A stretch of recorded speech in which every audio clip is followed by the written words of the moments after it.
Assalamualaikum warahmatullahi wabarakatuh. Selamat berjumpa kembali di IMI Channel Education. Pada kesempatan ini, saya ingin berbagi tutorial tentang bagaimana membuat bookmark pada suatu dokumen yang dikerjakan di Microsoft Word. Misalnya, dokumen itu bisa skripsi atau tesis, ataupun dokumen-dokumen lain yang halamannya banyak.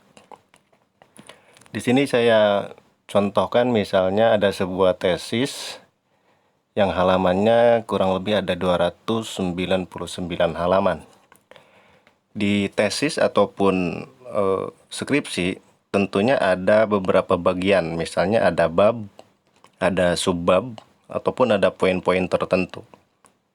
Dalam kondisi tertentu, ketika kita sedang mengedit, tentunya ada bagian yang akan kita tuju. Misalnya sesuai dengan daftar isi di sini, misalnya di sini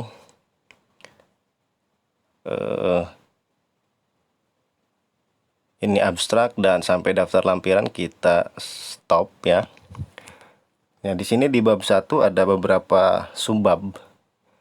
Ada latar belakang, identifikasi, fokus, tujuan penelitian, dan manfaat penelitian.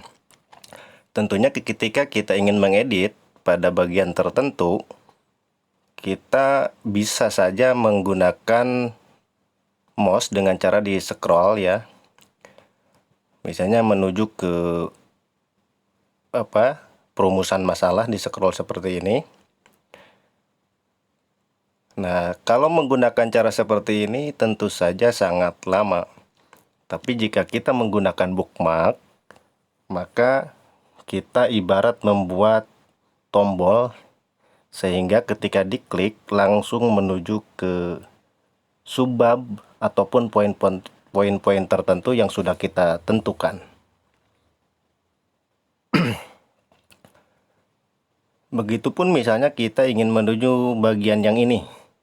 Ini saya contohkan dulu ya. Kalau kita men-scroll seperti ini tentu saja lama ya. Tentu saja lama. Ataupun misalnya kita ketik langsung ke ini ya, ke halamannya, Ctrl G. Halaman 63, 64. Misalnya di sini kajian penelitian yang relevan. Nah, ini pun cukup lama. Nah, lalu bagaimana caranya agar ketika kita ingin menuju halaman tertentu atau poin tertentu, subbab tertentu, dilakukan dengan cepat? Sebelumnya kita buat dulu bookmark. Adapun caranya silakan disimak baik-baik.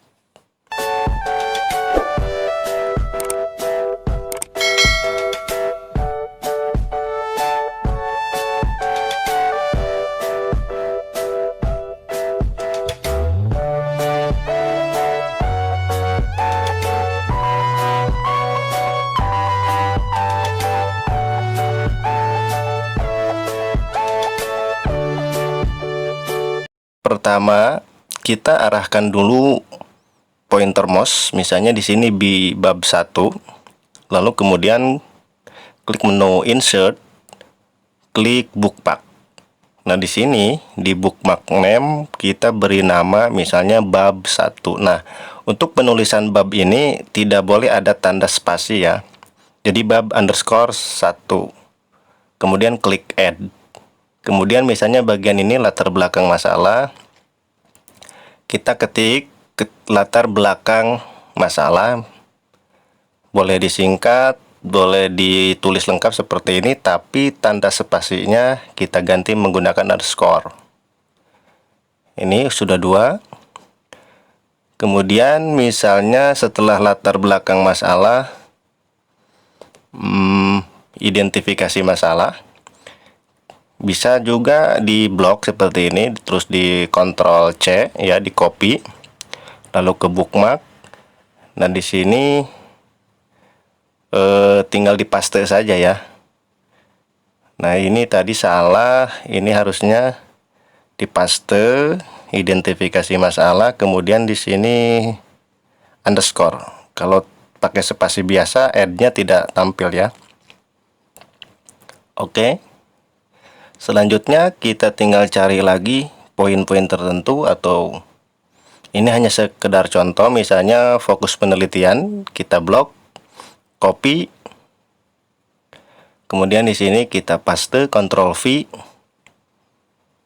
Nah, ininya dihapus, fokus underscore penelitian, klik add.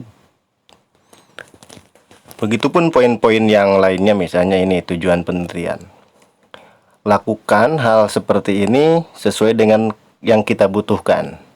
Mau sesuai dengan urutan, misalnya dari bab 1, subbabnya apa saja, atau mau kita loncat langsung ke bab berikutnya, langsung ke daftar pustaka, ataupun ke lampiran, ataupun yang lainnya, itu bisa. Sesuai dengan sistematika yang kita inginkan. Nah, misalnya ini bab 2 ya.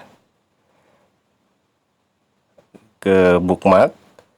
Di sini ketik bab underscore 2, lalu add. Kemudian kajian teorinya kita buat juga. Kajian underscore teori add. Kemudian poin satunya misalnya kita lewat. Ini hanya sekedar contoh.